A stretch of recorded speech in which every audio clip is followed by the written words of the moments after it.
Nimbula. Nai tahu ko sai moni varani. Ayaw ko anareta. Endo na lenga. Already kem ni baka ningan reva endo na. Tani mo kanta. Kanten ako bisulta. Lenga.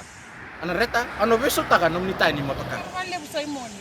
Iya moni wawato ngalo manom ni motoka. Ni sarui kata binaka. Tau tu bogo. Sarui bata-bata. Ako tunga may serne ko baka nakapakalim na nung may bukayaw.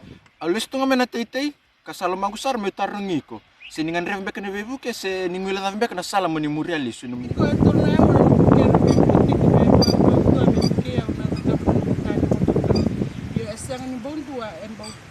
Lemna tamata sa redi kada tu me baka na matamboko. Kar seni kilatu na windre kina lenga da sota batu and racing. Ah, say mo niya. Daw kalawa din nga anak daw. Yung ko, anta sabi kalawa din nga anak daw ki. Gor. Anreta. Sana kau sunum tani motoka. Kako sana lebih nak sarum doan. Karena bibuke. Ebi ka na nang sami nakadaka. Au seng saumi. Kau seng ni bil katal ngangor ni mento na takana. Kaya kan ninge via saumi yung dina. Ninge bawa ka batale. Ventua. Dengan reba tu na bibuke naka au ba zor bi. Sabi nagsara ba kalib na bibuke. Sana mas na.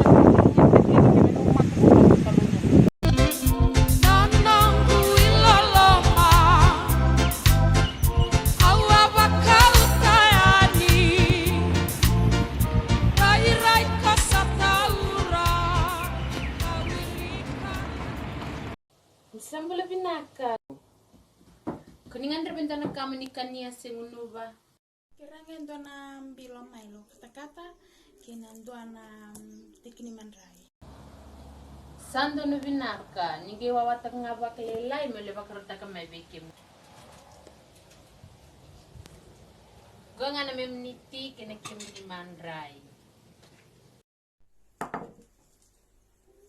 Sandono.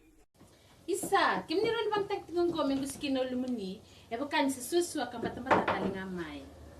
Nakabakalebo. Bisan beka na kinasel tulo ko. Tulungan ng $5 na sente.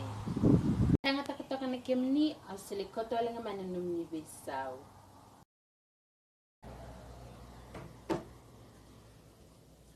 Somboy, kila ba kada madara maramay na kawaya, nilab sa nganggo, kakirongan rabati komitan dumay.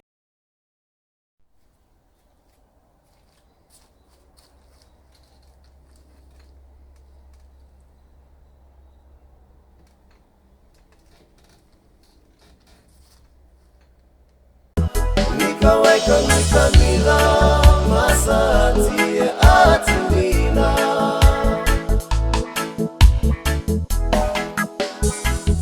Nalumani na matamu Serabakana